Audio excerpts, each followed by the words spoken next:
Well, my friends, this is another interesting video.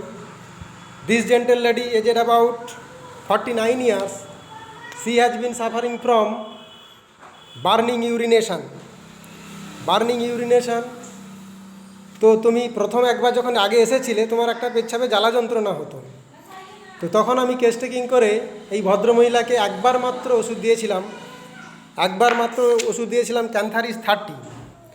তো সেই যে পেচ্ছাপের সমস্যার জন্য এসেছিলে তোমাকে একবারই ওষুধ দিয়েছিলাম। সেই একবার ওষুধ খাওয়ার পরে তুমি কেমন ছিলে? ভালো ছিলে। একবার ওষুধ খাওয়ার পরে তোমার পেচ্ছাপের জ্বালা যন্ত্রণা ভালো হয়ে গেছে, আর দ্বিতীয়বার ঘুরে আসতে হয়নি। তো এখন উনি এসেছেন, উনার হচ্ছে একটা অ্যালোপেসিয়া এরিয়াটা, অর্থাৎ কি না চুল পড়ে যাচ্ছে, এবং চুলটা কেমন পড়ে যাচ্ছে যে এক একটা জায়গায় একটা টাকের মতো গোল হয়ে উঠে যাচ্ছে। তো সেটাকে আমাদের ডাক্তারি পরিভাষায় বলা হয় অ্যালোপেসিয়া এরিয়াটা। তো সেই অ্যালোপেসিয়া এরিয়াটা আমাদের হোমিওপ্যাথিতে কোনো ফিক্সড ওষুধ নেই। আমরা রুগীর সমস্ত রোগ লক্ষণ সংগ্রহ করে যে লক্ষণ মিলবে সেই ওষুধ দিব, তাতেই রুগীর সারবে। তো এই ভদ্রমহিলার আমি কি সিমটমস পেলাম, ওনার দেখুন বন্ধুরা, ফিজিক্যাল মেকআপ কিছুটা রয়েছে, obesity, hair fatty and flabby.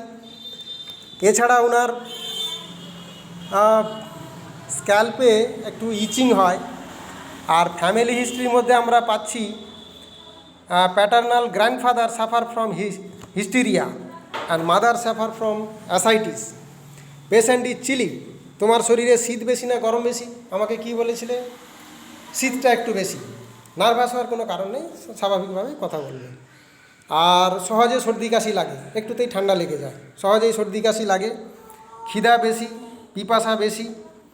এখন পায়খানা দুবার করে হয়, কিন্তু আগে একটু কনস্টিপেশন ছিল। আগে পায়খানা রোজ হতো না, একদিন দুদিন ছাড়া ছাড়া হতো, শক্ত হতো, কনস্টিপেশন।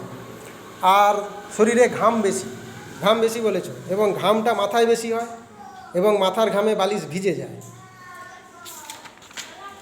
এছাড়া ডিজের অ্যাভারশানের মধ্যে আমরা পাচ্ছি, এক্ষেত্রে রুগী একটু মাছ খেতে পছন্দ করে, খাবার দাবার গরম পছন্দ করে, ডিমের প্রতি অতটা লোভ নেই, ডিম মাংস এগুলো পছন্দ করেন না, মিষ্টি অপছন্দ। আর ড্রিমস, আগে পড়ে যাওয়ার স্বপ্ন দেখতো, এখন সেরকম কোনো স্বপ্ন নেই। Mild temperament, sympathetic, prefers open air and high pillow, and foot hand overhead, ঘুমানোর সময় মাথায় হাতটার দিকে রেখে ঘুমাও। তো এই সমস্ত সিমটমসগুলো বিবেচনা করে এই পেশেন্টকে আমি এখন calcarea carb 0/1 once daily morning, অর্থাৎ দিনে একবার করে দিচ্ছি, এবং আশা করি এতেই চুল পড়া অনেকটা কমে যাবে। আমরা নেক্সট ওনাকে 20 দিনের ওষুধ দিচ্ছি, 20 দিন পরে আসলে আমরা দেখাবো যে কতটা কি ইমপ্রুভমেন্ট হয়েছে। আশা করি ইমপ্রুভমেন্ট করবে। ক্যালকেরিয়া কার্ভ এখানে ওয়েল সিলেক্টেড রেমেডি বলে আমি মনে করছি। তো ফলো আপ অবশ্যই দেখাবো।